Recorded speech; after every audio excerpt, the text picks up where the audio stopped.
আমার দ্বারা ওসব লেখাপড়া হবে না দিদমা। এই কথা কান আমি তোমায় জানিয়ে রাখলুম।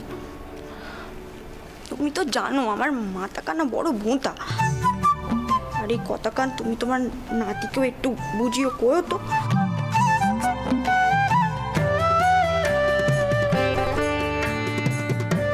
ওসব নিকা মকসু করা ও আমার কাজ নয় বাপু। আমি গেলাম।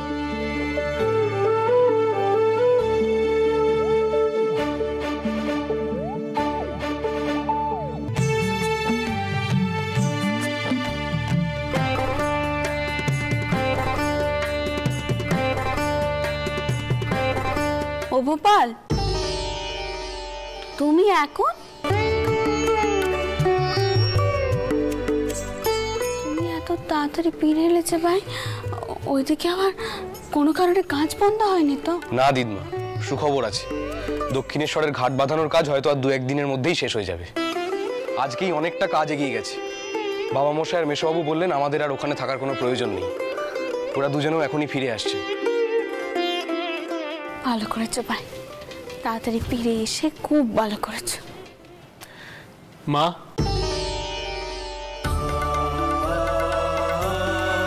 তাহলে আপনি সুখবর পেয়েছেন তো? কাল বা পরশুর মধ্যে সব কাজ শেষ হয়ে যাবে।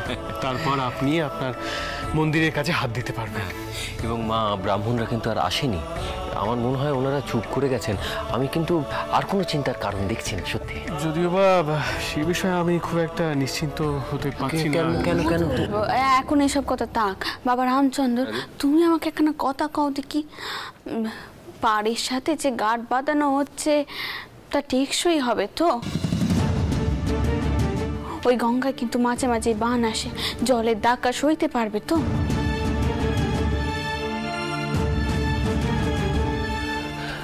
মা দেখুন, জলের ধাক্কা না সইবার তো কোনো কারণ দেখছি না। যদি মাল মশলার কথা বলেন, আমি নিজে দাঁড়িয়ে থেকে সমস্ত মাল মশলা কিনিয়েছি। তারপর আমাদের ঠিকাদার মশাই, তিনিও দক্ষ মানুষ, তিনি তো খুব ভালোভাবেই কাজ করছেন। আমি তো পরিমাণেও কোনো খামতি রাখিনি এবং দামের দিক থেকেও কোনো রকমভাবে কার্পণ্য করিনি। বাহ, সে তো খুব ভালো কথা। তা মতুর, তুমি একবার পরীক্ষা করে নিয়েছো তো? মা, আটামশাই নিজে যখন দেখে নিয়েছেন তখন আমার আর দেখার দরকার নেই। তা অবশ্যই ঠিক ঠিক কথাই কয়েছো। যাও বাবারা, তোমরা এবার গিয়ে একটু বিশ্রাম নাও। এই পাত তৈরি করার কাজে অনেক রাত জাগতে হয়েছে। যাওয়ার দেরি করে বিশ্রাম নাও, কে যাও আগে মা।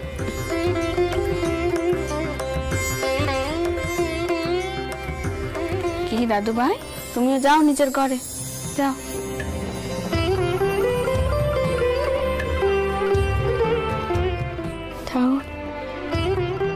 তুমি দেখো ঠাও, আর যেন কোনো বাধা বিপত্তি না আসে। তুমি দেখো।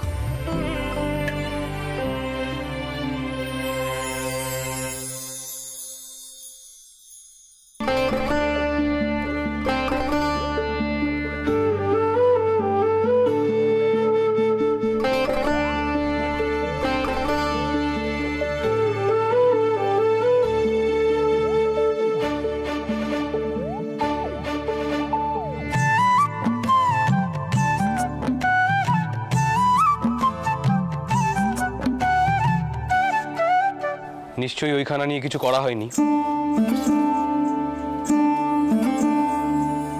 মাথায় বুদ্ধি নেই, ভোঁতা, এইসব অজুহাত দেওয়া হবে তো?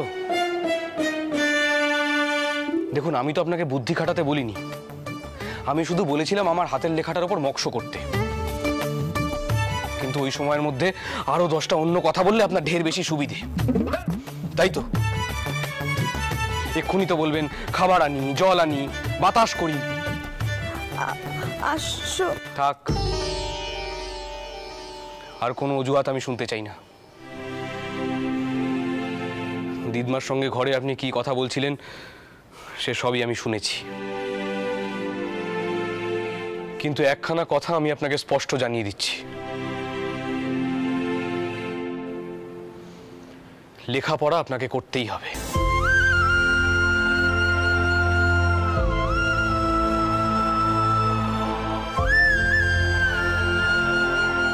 চাই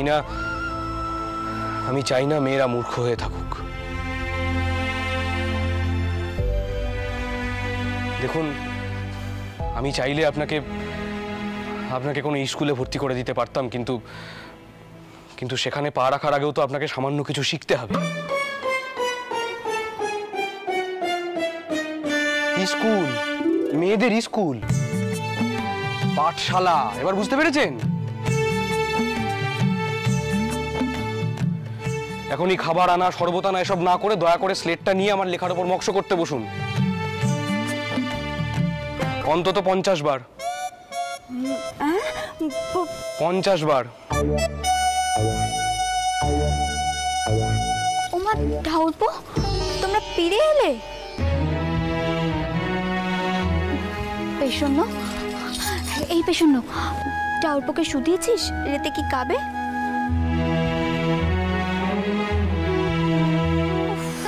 তোকে নিয়ে আর পারি নে। আমায় ক্ষমা করবেন বৌঠান, আমি কিছু খাবো না। আমার এই খাবার, জল, বাতাস কিচ্ছুর কোনো প্রয়োজন নেই, সেসব আমি সব নিজে নিজে করে নিতে পারি। শুধু দয়া করে আপনার ছোট যাকে বোঝান, আমি যা বলছি তাই যেন অন্তত করে, তাহলেই আমি ধন্য হব।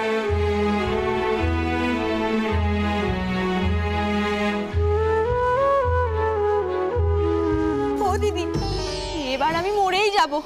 এদিকে এসো। এই দেখো, দাগখানা মুছে গেছে, আর এইটাও ভেঙে গেছে। আমি আর এই ঘরে থাকবো না, আমি আর আসবো না এই ঘরে, একটিবারও আসবো না।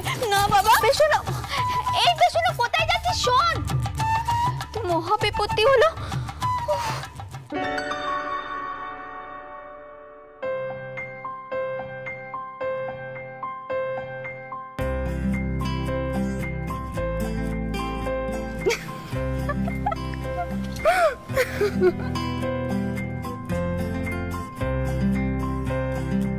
বৌঠান, কি হয়েছে? কি এত হইচই কিসের? এমন কাণ্ডি হয়েছে ঠাকুরপো, তোমার আর কি কইবো। কি হয়েছে? শোনো, তোমার ভাই তার নতুন বউকে লেখাপড়া শিখে মেম তৈরি করবে। এই দেখো, এই হলো তার ফল, বুঝলে?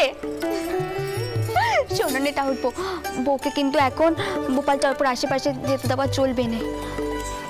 তুমি একটিবার কথা কইবে ঠাকুরপুর সাথে? আমি আর কি কথা বলবো ভূপালের সাথে বলুন তো বৌঠান?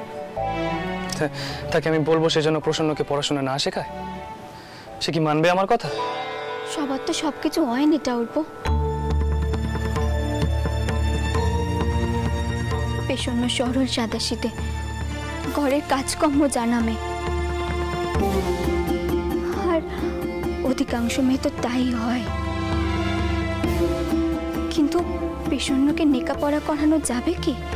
এখনো পর্যন্ত দুজনকে ঠিকভাবে চিনে উঠতেই পারলে না। আর এরই মধ্যে গোপাল ঠাকুর মাস্টার হয়ে গেল।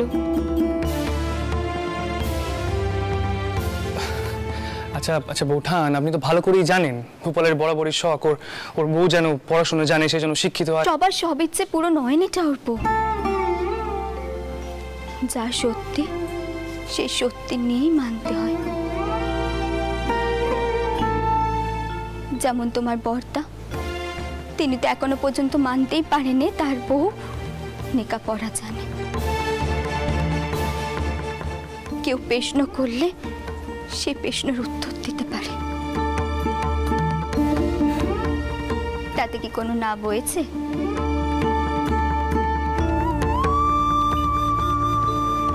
আচ্ছা বৌঠান, আপনি চিন্তা করবেন না। আমি ভূপালের সাথে কথা বলছি, ওর সাথে।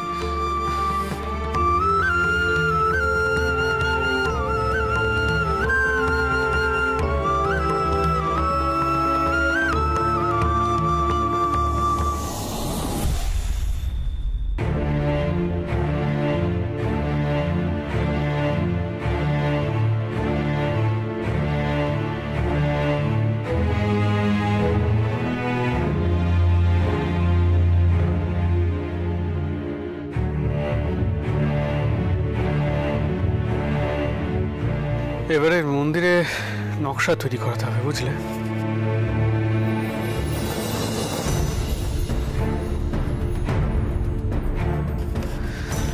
ঘাট আর পার বাঁধানোর কাজ শেষ হলেই মন্দিরের নকশা নিয়ে বসতে হবে।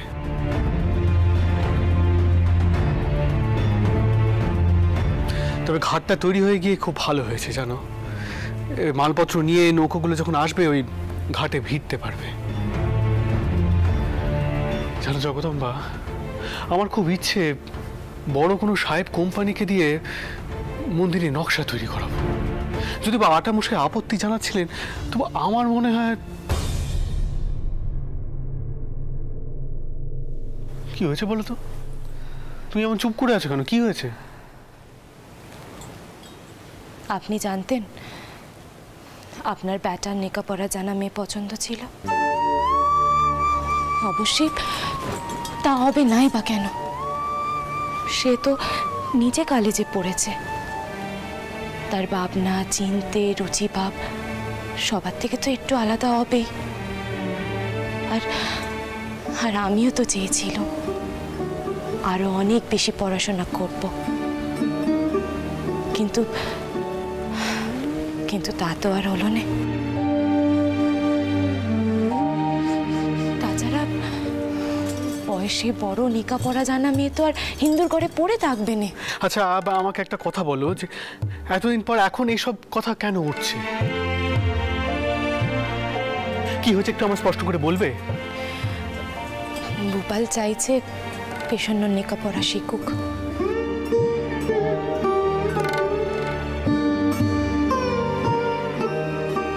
বাহ, এ তো খুব ভালো খবর। লেখাপড়া শেখা তো ভালো, খুব ভালো। হ্যাঁ হ্যাঁ, শিখুক শিখুক, বৌমা লেখাপড়া শিখুক। আমি চাই শিখুক। লেখাপড়া শিখলে না মনের সব অন্ধকার দূর হয়ে যায় জানো। শিখুক। ও বাবা গো, সৌটাও দেখছি একই কইছে। তিনিও চান আমি লেখাপড়া শিখি। কিন্তু আপনি আমাকে কোন, সবার দ্বারা কি সব কাজ হয়? হয়নি তো। দেখুন, আমি আপনাকে কইছি পেশন্য দ্বারা এসব কাজ হবে না। এর মাঝখান থেকে বেচারির যন্ত্রণা বাড়বে। যাক, আর কেউ না বুঝুক, মা অন্তত বুঝেছে।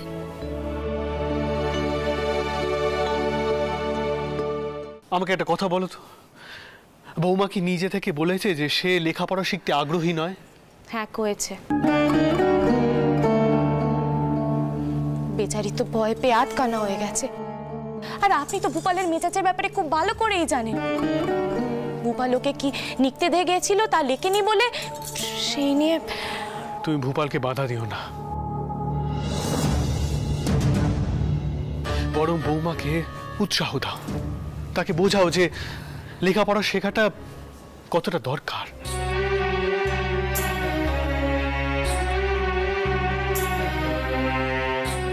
লেখাপড়া শিখলে কতটা উপকার হয় তাকে বোঝাও, শেখাও। ও, তাহলে আপনি আপনার ব্যাটার হয়েই কথা কইবেন তো? না, আমি কারোর হয়ে কথা বলছি না।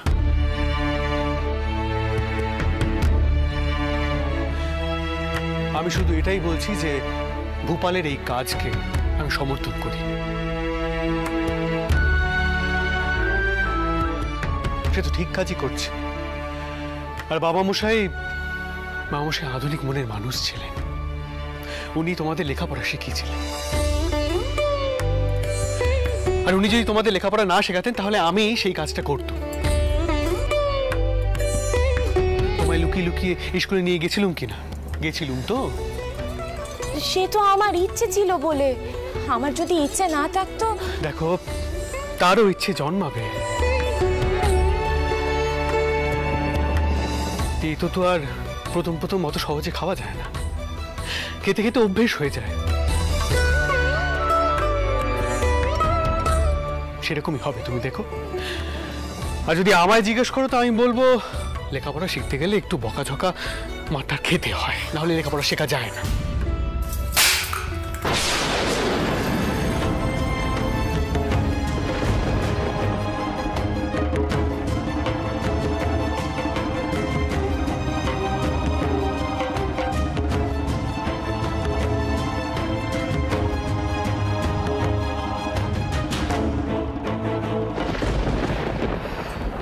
হলো তো, আপনার এসব কথা শুনে বেচারি ভয় পেয়ে পালিয়ে গেল। সত্যি বাবু, আপনার ব্যাটার স্বভাব না একেবারে সমান। খালি ভাবেন যে বকাচকা করলেই সব কাজ উদ্ধার হয়ে যায়। পেশন্য হয়তো আমাদের কাছে টাই নিতে এসেছিল, কিন্তু আমি বই কি মেয়েদেরকে দিয়ে যদি কোনো কাজ করাতে হয় না, তা তাদেরকে মিষ্টি ভাষায় বোঝাতে হয়। এভাবে বকাচকা করে মেজাজ গরম করলে হয় না। থাক, আপনাকে আর কি কইব, আপনার আর আপনার ব্যাটার স্বভাবেই নেই মিষ্টিভাবে কারোর সাথে কথা কওয়া।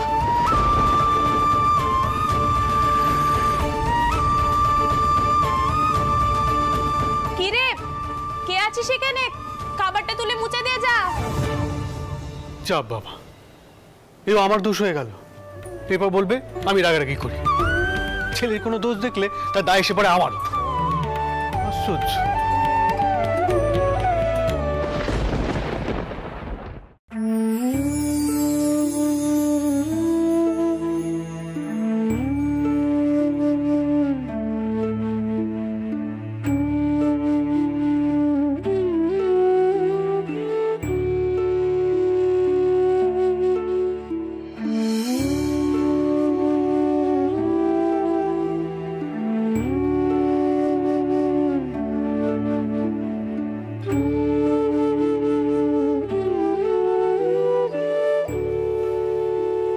একদিনে মন্দিরের কাজে হাত দিতে পেরে খুব নিশ্চিন্তি লাগছে রঘুবীর, খুব নিশ্চিন্তি লাগছে।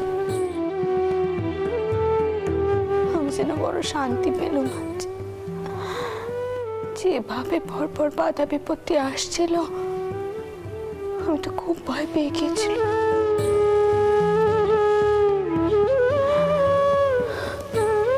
তুমি দেখো তা, তুমি দেখো, আর যেন কোনো বাধা বিপত্তি না আসে। তুমি দেখো, সব কাজ যেন এবার থেকে নির্বিঘ্নে হয়। আমি যেন মায়ের আদেশ পালন করতে পারি।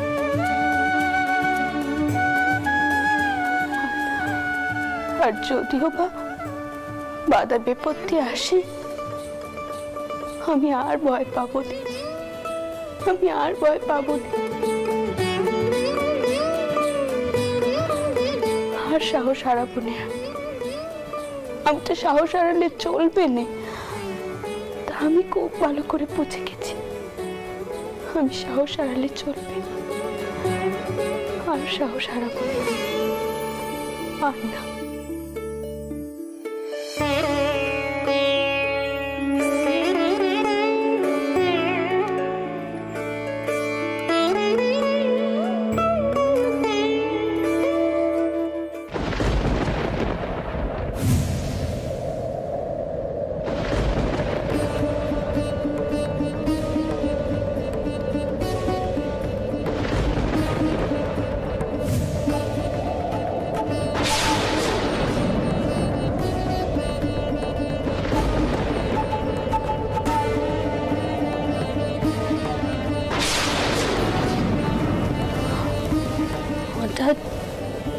হঠাৎ এমন সময় দমকা আওয়াজ এলো কেন? কিছু কি ইঙ্গিত করতে চাইলো? কিসের সংকেত হাওয়া? কিসের সংকেত?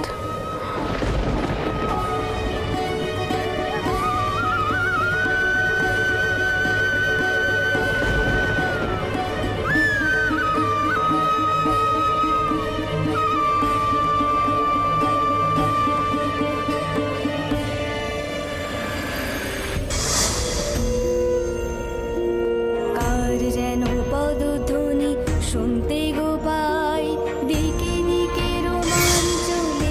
সে যে তাই কেউ যেন আসছে অপার আলো, ঘুচে যাবে ভেদাভেদ সাদা কালো।